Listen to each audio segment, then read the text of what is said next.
Boa noite a todos. Que o nosso Mestre Jesus, os nossos benfeitores espirituais, irmão Glacos, possam envolver a cada um de nós nas melhores vibrações, hoje, agora e sempre. Na noite de hoje, nós vamos conversar um pouco sobre o tema As Três Revelações. Quais são essas revelações? A primeira revelação é a lei de justiça, trazida por Moisés. A segunda revelação é a lei de amor, trazida por Jesus. E por último, o Consolador prometido, codificado pelo Allan Kardec em um trabalho conjunto com os espíritos superiores, a pleiade de espíritos que trouxe dos céus a mensagem consoladora, ou seja, a terceira revelação como sendo o Consolador prometido. Mas esse tema é um tema muito interessante, porque o assunto trata sobre a questão da revelação. São três revelações, ou seja, tem um objetivo de fundo, trazer uma verdade até então não conhecida para a humanidade. Revelar é tirar o véu, descortinar, trazer a informação à tona, dar acesso ao conhecimento de uma verdade que não estava em condições de ser acessada. Mas também esse tema tem uma outra peculiaridade, porque é um tema que envolve um período de 3.200 anos. Dentro do nosso assunto, nós vamos percorrer essas distâncias, esse tempo. Teremos que recuar a 3.200 anos para iniciar a nossa conversa. Ou seja, a primeira revelação, a lei de justiça, trazida por Moisés, ela datou-se 12 séculos antes da vinda do Cristo, ou 3.200 anos atrás, uma época muito recuada. E na obra em que Moisés traz, nós vamos observar que o seu trabalho, as leis mosaicas, as leis contidas ali no trabalho de Moisés, tem dois aspectos bem distintos. Uma parte é aquela lei divina, em que ele recebe no Monte Sinai as tábuas de pedra, em que o próprio Deus grafa, não Deus, né? Há ali um fenômeno mediúnico e acontece em que os 10 mandamentos são grafados em pedra. E esse momento nós vamos observar que essa parte da lei de justiça, ela corresponde ao aspecto divino, imutável, que valerá por toda a eternidade, daquele ponto para frente. Na sequência, nós vamos observar que a segunda revelação, trazida por Jesus, acontece há 2.000 anos. E a terceira revelação, a doutrina espírita, o Consolador prometido, aporta na Terra há 161 anos atrás. Então, olha que interessante. No primeiro momento, vamos recuar a 3.200 anos. Depois, a 2.000 anos. E, por último, a 161 anos. Tudo isso faz parte de um projeto espiritual que envolve o crescimento, o desenvolvimento moral da humanidade. Então Moisés vai ser esse elemento em que terá a missão de conduzir pelo povo de Israel a humanidade a compreender a existência de um Deus único. Naquela época, o mundo era politeísta, acreditava em vários deuses. Mas havia um povo que se distinguia dos demais, o povo hebreu. O povo hebreu era o povo mais crente, que tinha uma relação profunda e um entendimento mais avançado de que outros povos com relação a Deus, como sendo único. Então Jesus vai conceder a essa raça, e depois conduzida por Moisés, a nos trazer essa lei de justiça. No livro A Caminho da Luz, Emmanuel, ele meio que indaga por que Jesus escolheu o povo hebreu, um povo tão crente, tão temente, uma fidelidade profunda a Deus, mas, ao mesmo tempo, esse povo era dotado de um exclusivismo espiritual, era dotado de um sentimento de superioridade em relação às outras raças. Era uma raça extremamente egoísta. E Emmanuel coloca que a própria indagação dele geraria resposta, porque era o povo mais necessitado. Embora fossem os mais tementes, os mais crentes em Deus, eram os que menos se confraternizavam com as outras raças. E é meio paradoxal, isso traz no livro A Caminho da Luz, porque é um povo que tem uma relação profunda com Deus, mas ao mesmo tempo não se harmoniza com outros povos, só entre si, mostrando ali um orgulho profundo daquela raça. E então Jesus permite que a primeira revelação venha no seio desse povo para amolecer o coração deles. E ali Moisés vem desenvolver esse trabalho de, ao mesmo tempo, civilizar aquela sociedade, aquele povo, melhor dizendo, e ensinar novos valores. Moisés recebe o Decálogo, os 10 mandamentos. Mas, quando ele sai do Egito e vai para o deserto, ele sai com 1 milhão de judeus, 1 milhão de hebreus, que havia ficado 500 anos sob o regime de escravidão dos egípcios.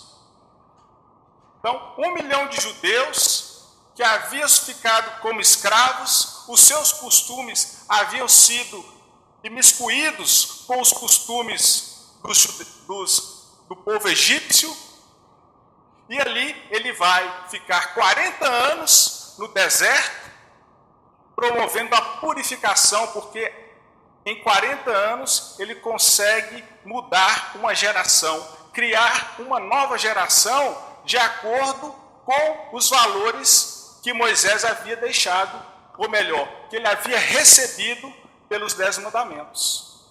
Quando ele parte com esse 1 milhão de judeus rumo à terra prometida, ele tinha um problema, porque ele também teria que legislar para esse pessoal. Era um pessoal conturbado, era um pessoal que gostava de confusão, não eram harmônicos.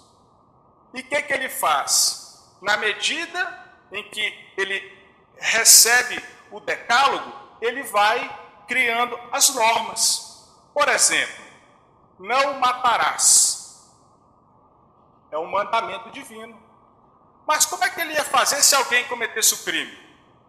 Se alguém cometesse o crime por legítima defesa, se alguém cometesse um crime por perturbação com surto psicótico, ou se alguém cometesse o crime por crueldade. Então, Moisés ele teria que criar leis para dar a pena adequada para cada situação, compreendem? Então, a lei de justiça vem trazer um tom de proporcionalidade. Se alguém roubou uma joia minha, eu não poderia ir atrás desse indivíduo e dizimar a família dele porque ele roubou uma pedra preciosa. Ali vem todo o código de Moisés para regrar esse comportamento, porque havia uma agressividade desproporcional. E após o decálogo, Moisés vai criar essa legislação, que é uma legislação civil, adequada para aquela época, sobre as inspirações do Código de Hammurabi. O tal, olho por olho, dente por dente, que era de uma outra civilização. Então, o Código de Hammurabi, olho por olho, dente por dente, é recepcionado por Moisés e ele faz a tipificação dos deveres, dos direitos e das punições seguindo o decálogo. Vocês entendem? Então, ali Moisés vai fazer esse trabalho de organizar, dar uma civilidade a esse povo conturbado que não sabia viver socialmente. Não tinha vida comercial, não tinha as atividades comerciais, essas relações de trocas. Então, Moisés vai fazer esse trabalho de orientar esse povo. Por quê? Esse povo trazia em seu coração o que nenhum outro povo tinha, que era a verdadeira adoração por Deus, e um Deus único. E isso era uma verdade que a humanidade precisaria compreender. Hoje, o politeísmo é raro, pode até algumas religiões aí, expressões do hinduísmo, mas o cristianismo, judaísmo, islamismo, que são os maiores vertentes religiosas do mundo, já tem um entendimento de um Deus único, graças a esse trabalho de 3.200 anos atrás. E olha que interessante, 12 séculos se passaram até a vinda da humanidade. 12 séculos se passaram até a vinda de Jesus.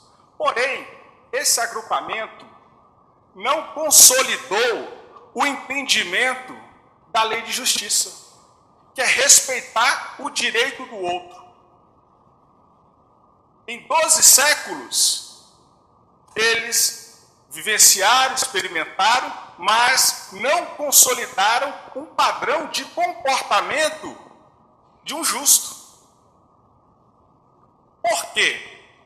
Porque teriam em seus corações as expressões do orgulho e do egoísmo.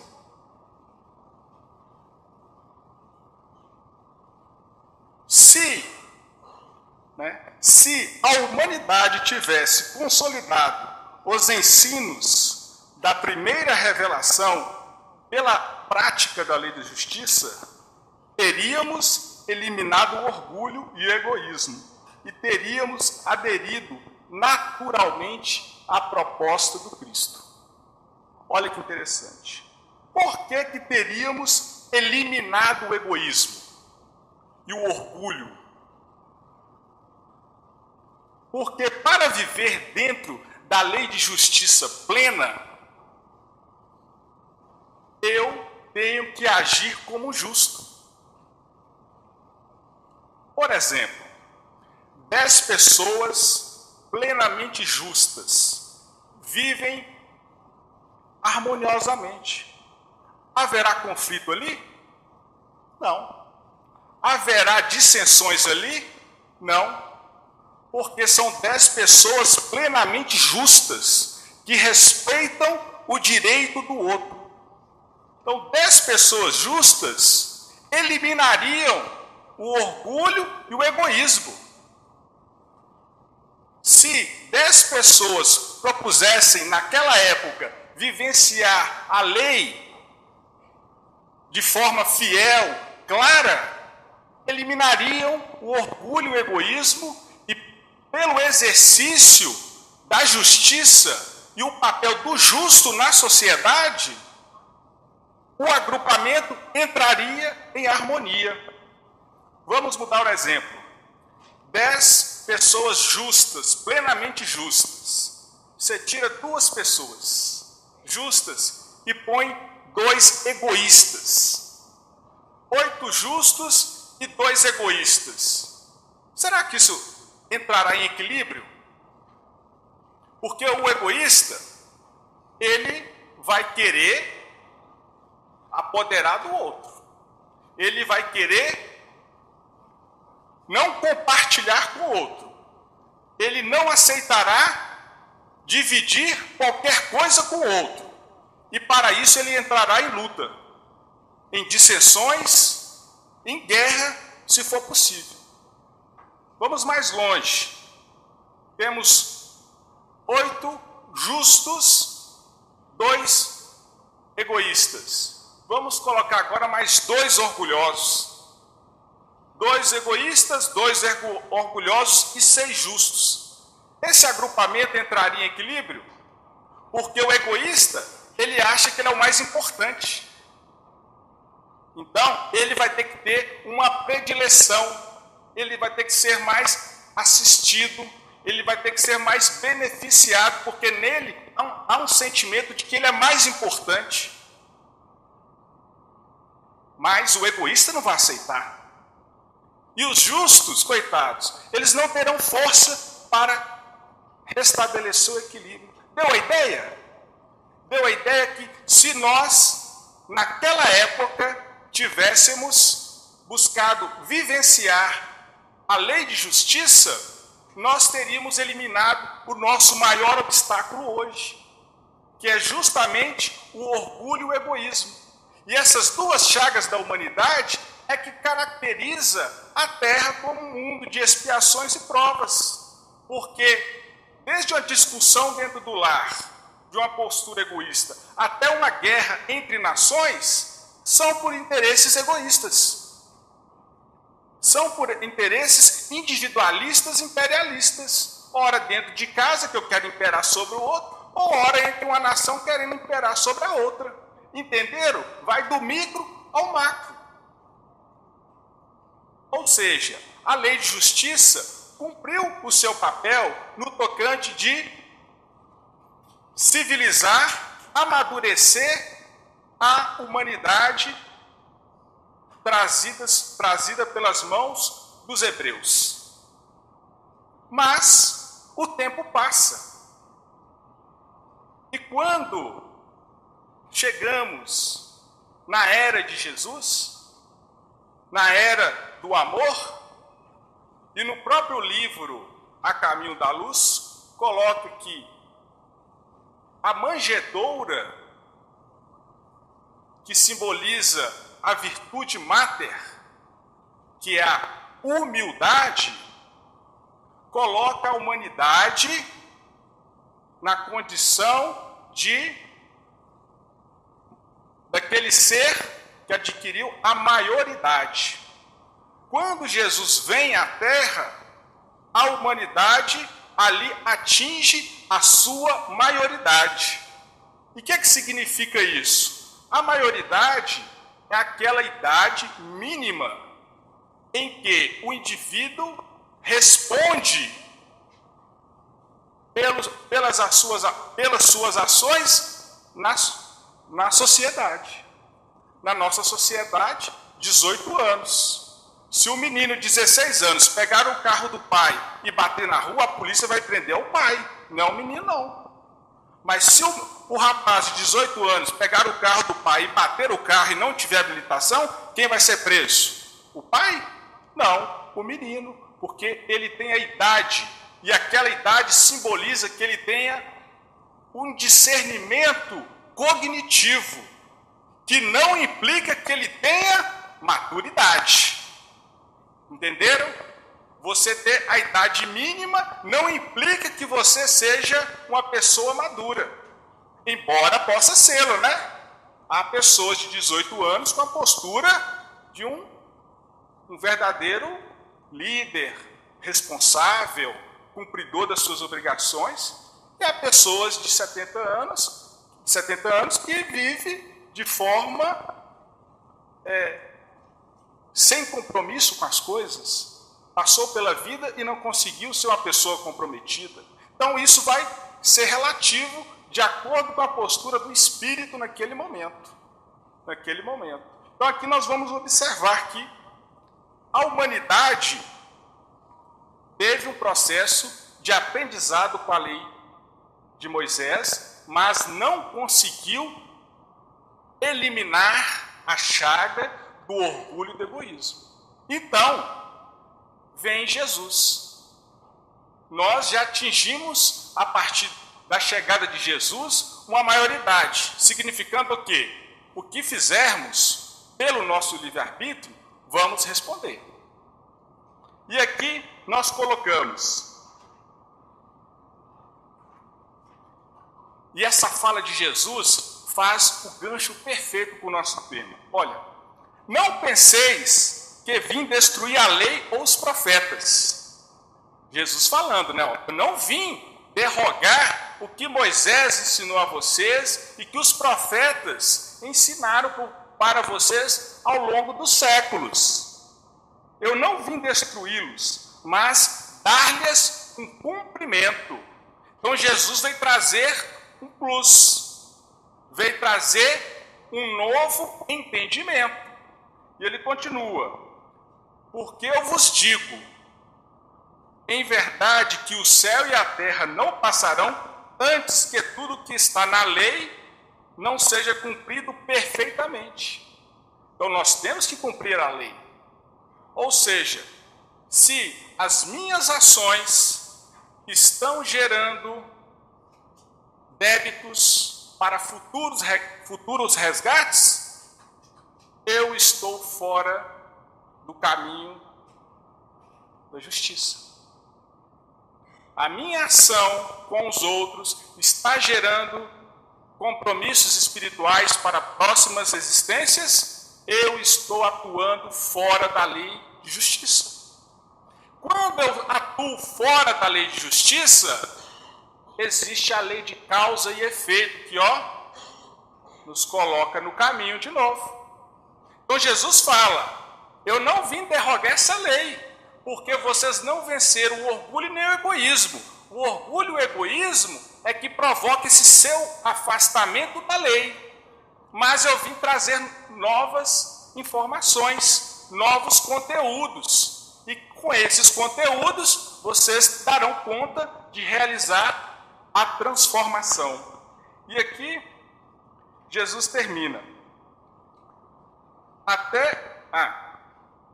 O céu e a terra não passarão antes que tudo que está na lei não seja cumprido perfeitamente, até um único J ou um único ponto.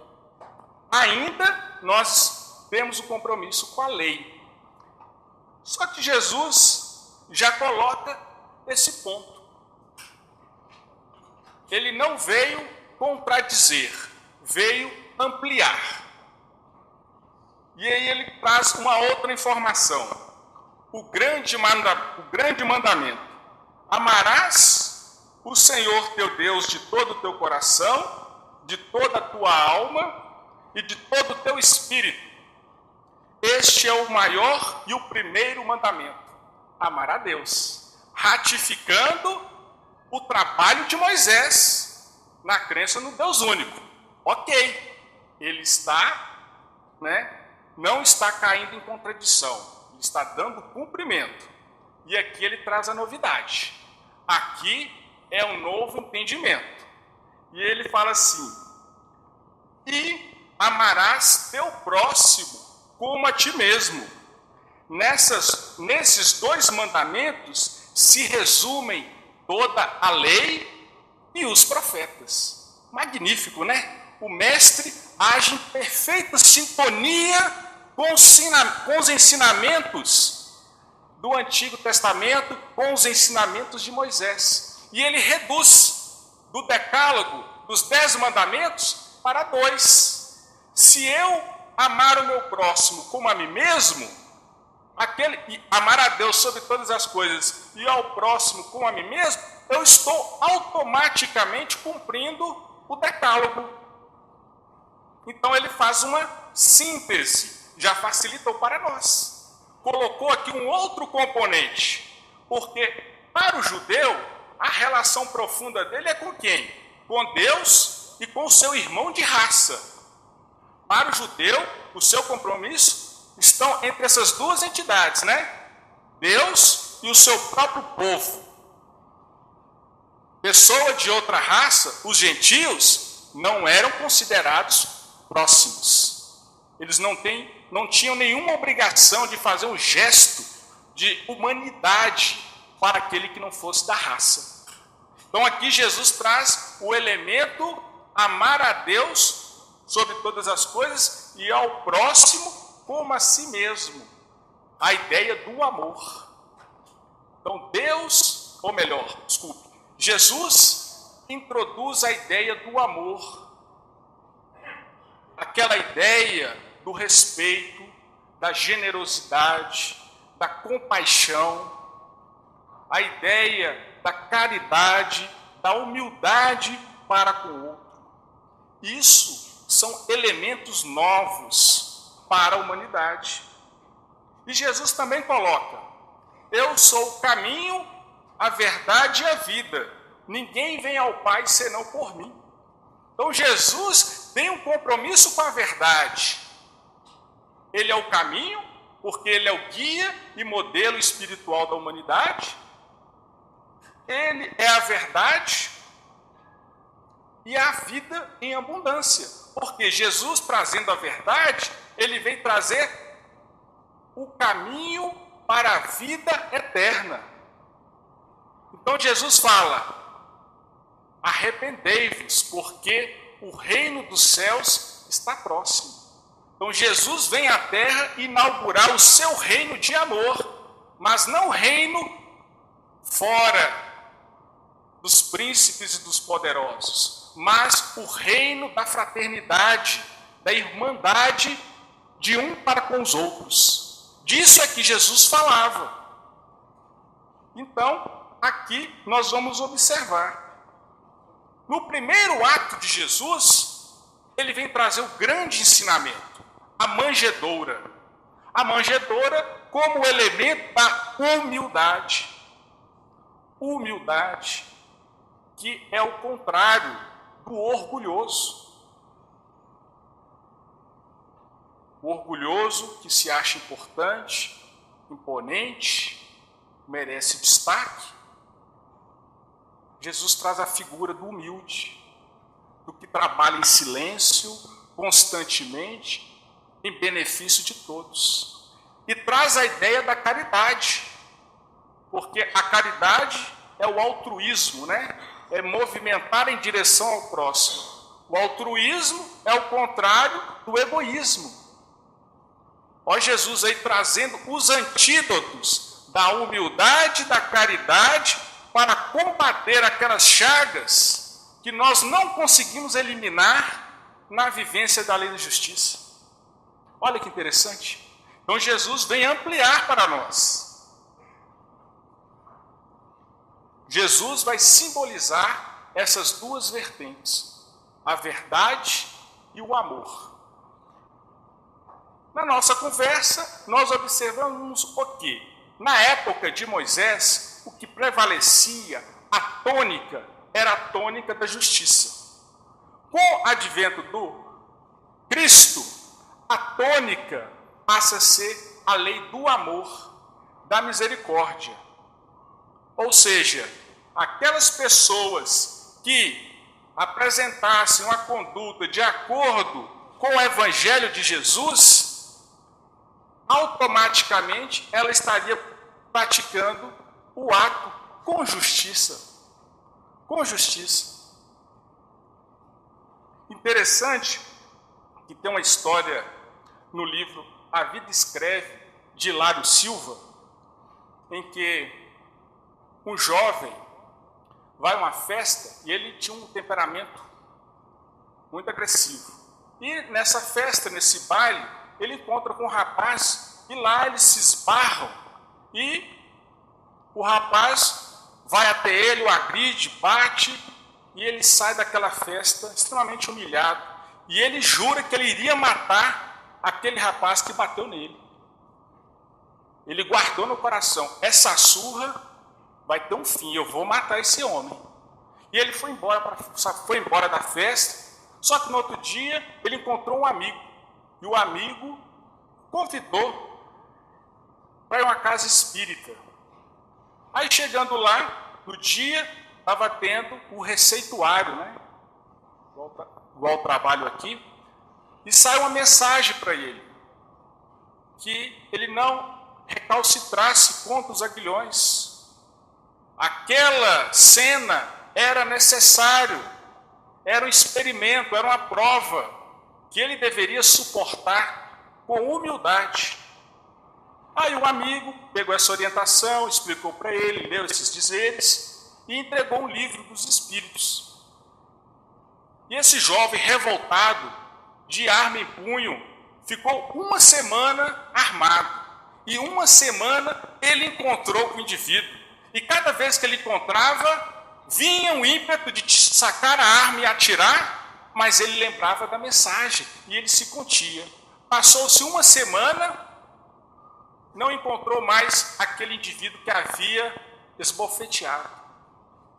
Passados alguns dias, ele recebe a notícia que aquele homem que havia esbofeteado no baile havia morrido.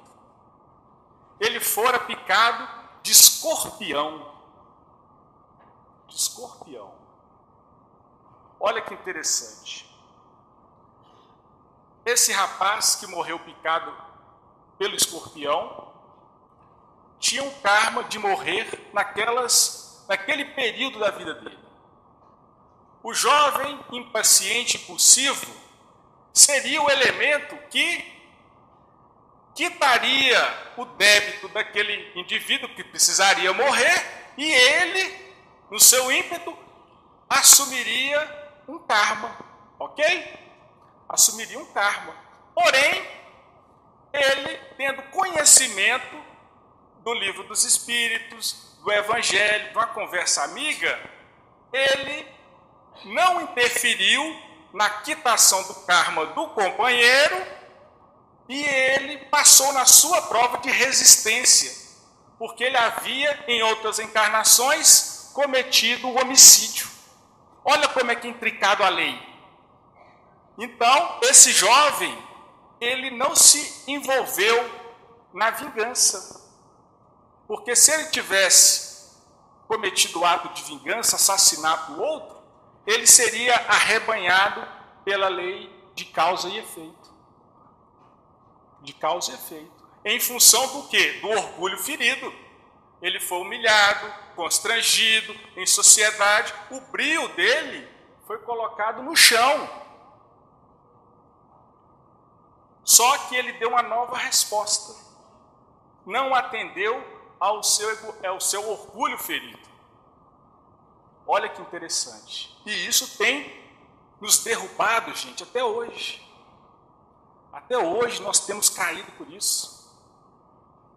Olha que interessante, olha que Jesus fala.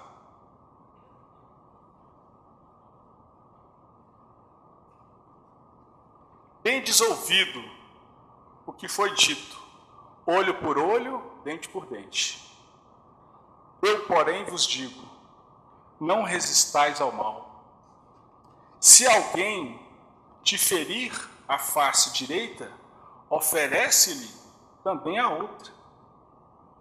O que é que Jesus está falando?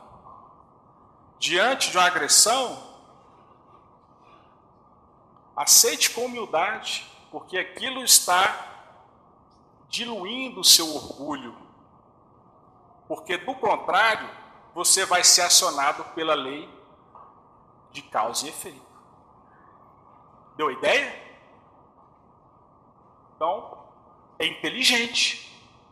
É por inteligência que nós não podemos reagir, não resistir. Olho por olho, dente por dente, não dá mais, não cabe na nossa conduta no atual momento.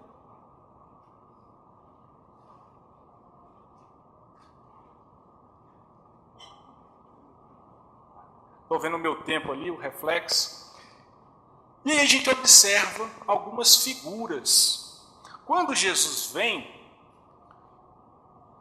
algumas figuras entenderam a mensagem de Jesus. Uma delas, talvez, naquele tempo, fosse o rabino mais sábio entre os judeus, Gamaliel, o orientador de Saulo de Tarso. Gamaliel, o líder, o rabino líder do Sinédrio.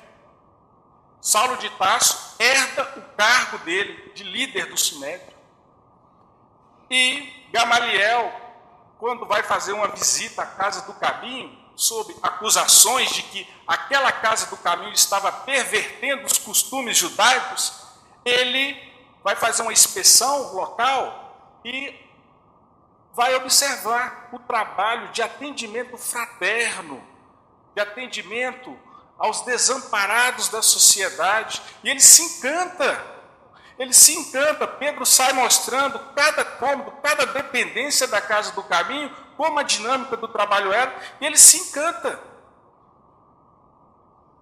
Pedro mostra uma cópia do texto de Levi, Mateus, e oferece a Gamaliel de presente. E Gamaliel responde: eu aceito de coração e prometo estudar o seu Messias. E ele cumpre. Ele se aposenta do cargo, sai de Jerusalém e vai para a cidade de Palmira, morar com o irmão comerciante. Ele vai para um deserto meditar sobre o Evangelho.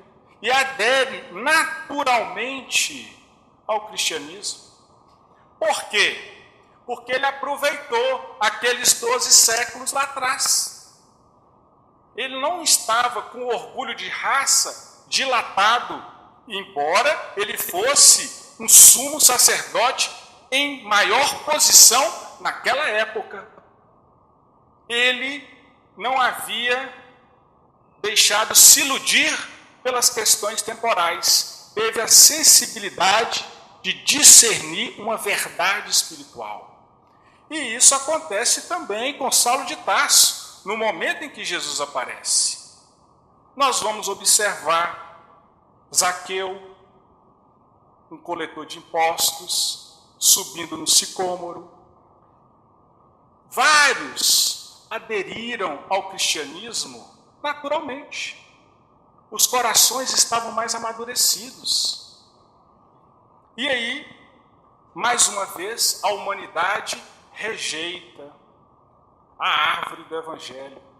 A humanidade mutila toda essa obra magnífica ao longo dos séculos. Mas Jesus, sabendo disso, Jesus sabendo disso, ele já deixa uma recomendação naquela época. Jesus fala assim: eu rogarei ao Pai, e Ele vos dará um outro Consolador, para que fique eternamente convosco.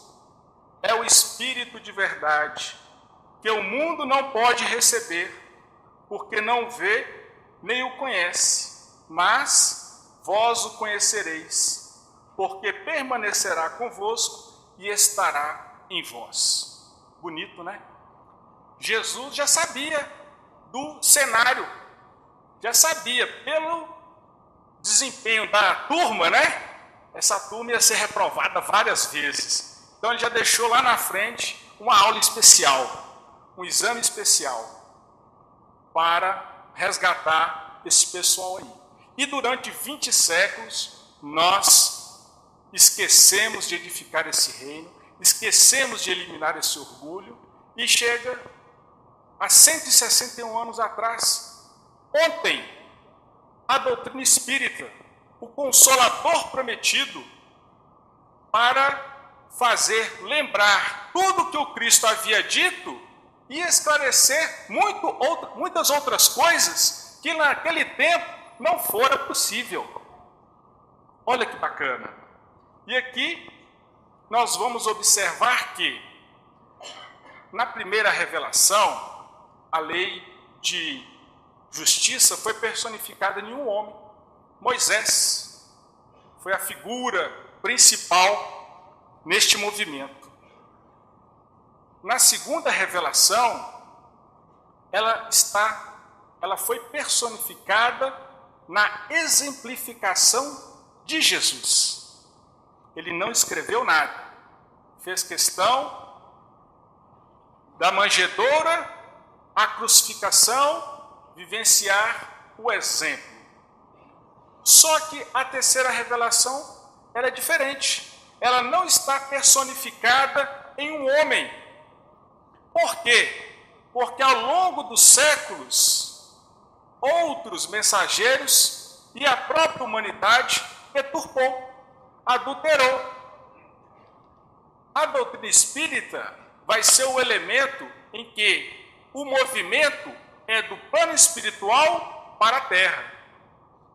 Essa revelação era uma revelação importante e preciosa que não caberia erros.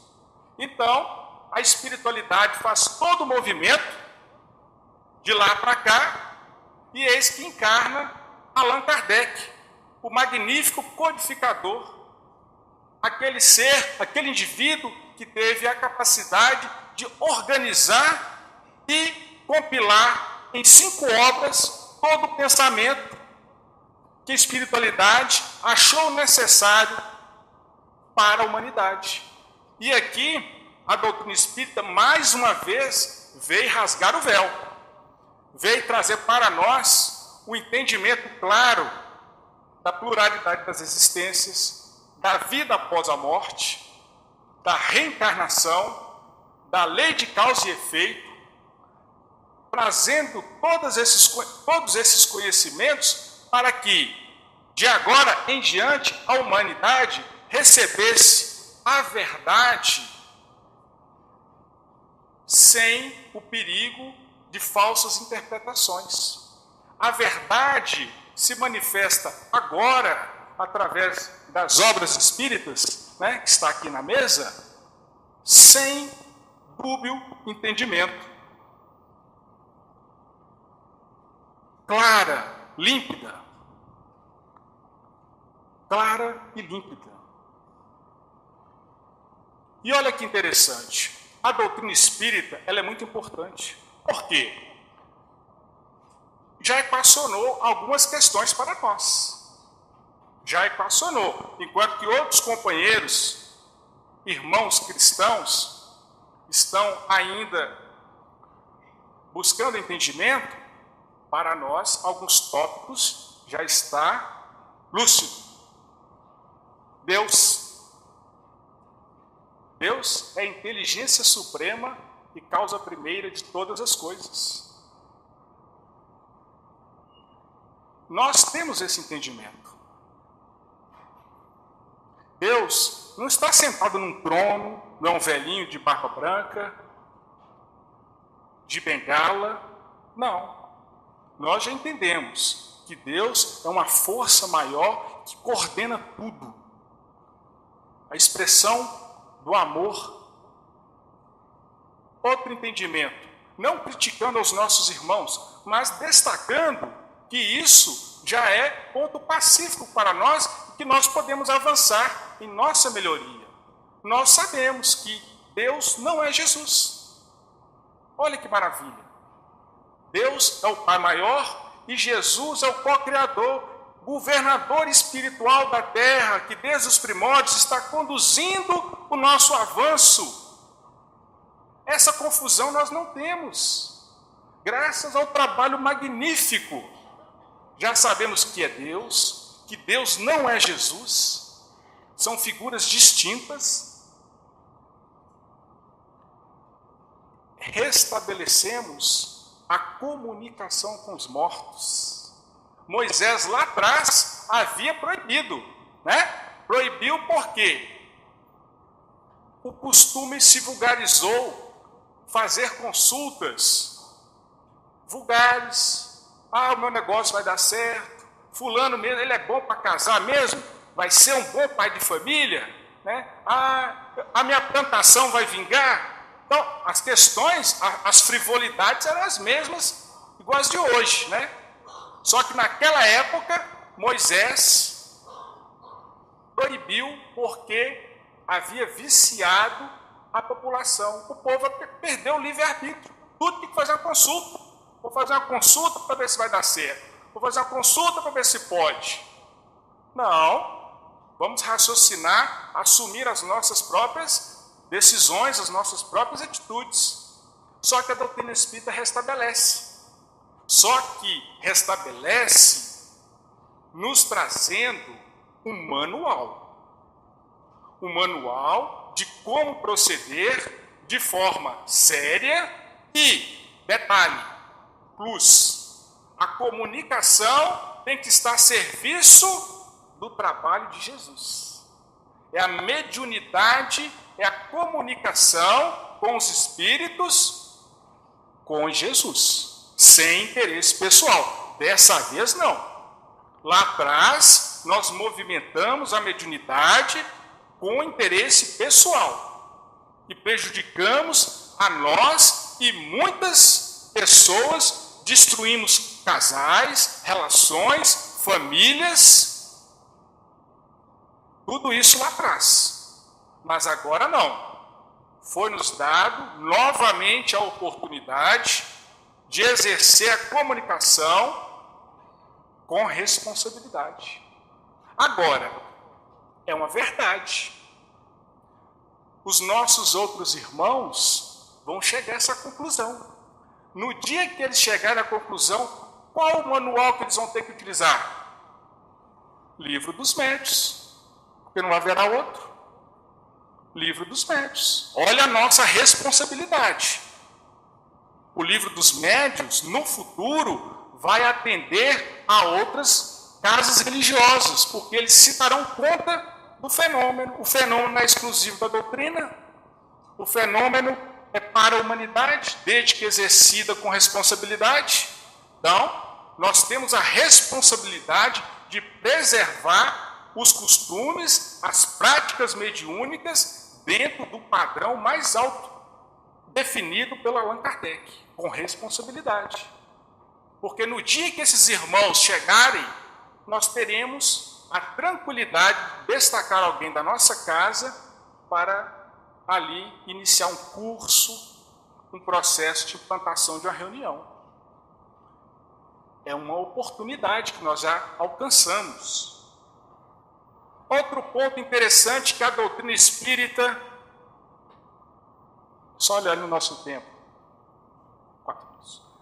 Outro ponto fundamental que a doutrina já nos ajudou a equacionar: não tem céu e não tem inferno. Ninguém vai purgar eternamente no inferno. Olha que maravilha!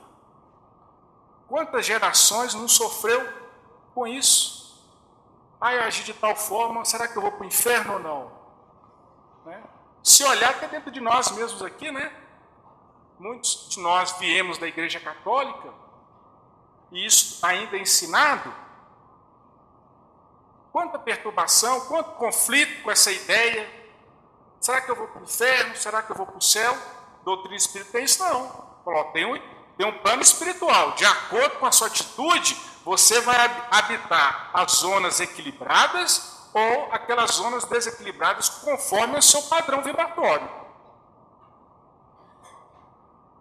E não tem nada definitivo, não. Você vai ficar lá um tempo na erraticidade, como espírito errante, e quando surgir uma nova oportunidade, você retornará para progredir e resgatar algum ato que você fez equivocado no passado. E geralmente nós temos, né?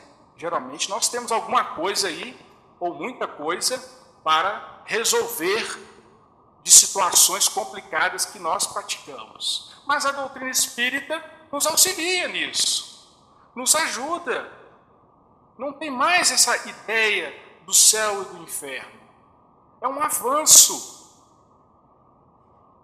Em um determinado momento, essa nossa conversa aqui vai estar espalhada em diversas casas religiosas. Por quê? Porque é uma revelação. Tem caráter revelatório. Se é caráter revelatório, ela está estruturada nas bases da verdade. Se a verdade é universal. Uma verdade não é verdade no Brasil, mentira na Europa. A verdade é verdade em qualquer lugar do mundo, do planeta. Porque nós estamos falando, não é de uma verdade relativa nossa. Nós estamos falando de uma revelação divina. Por isso que ela tem essa conotação de universalidade. Universalidade. E aí, para encerrar, nós vamos terminar com a pergunta que Kardec faz aos espíritos. A questão 886. Qual é o verdadeiro sentido da palavra caridade, como a entendia Jesus? Resposta: benevolência para com todos, indulgência para com as imperfeições alheias e perdão das ofensas. Perdão das ofensas. Então, essa era a caridade que Jesus entendia. Nós, na qualidade de cristãos espíritas, temos que observar essas letras com cuidado. A caridade não é um movimento apenas no campo material dos recursos finitos, mas é o gesto movimentado no campo dos sentimentos, que é muito mais difícil. Exige de nós passar por cima, às vezes, de muitas coisas, de muitas situações, para ali estabelecer uma indulgência, uma compreensão e um perdão. Então, pessoal, o nosso tempo findou. Nós agradecemos pela paciência, pela atenção e vamos refletir, pensar que nós estamos no nosso melhor momento espiritual. Estamos usufruindo de grandes verdades e vamos fazer valer a pena essas verdades em nossa vida. Uma boa noite a todos.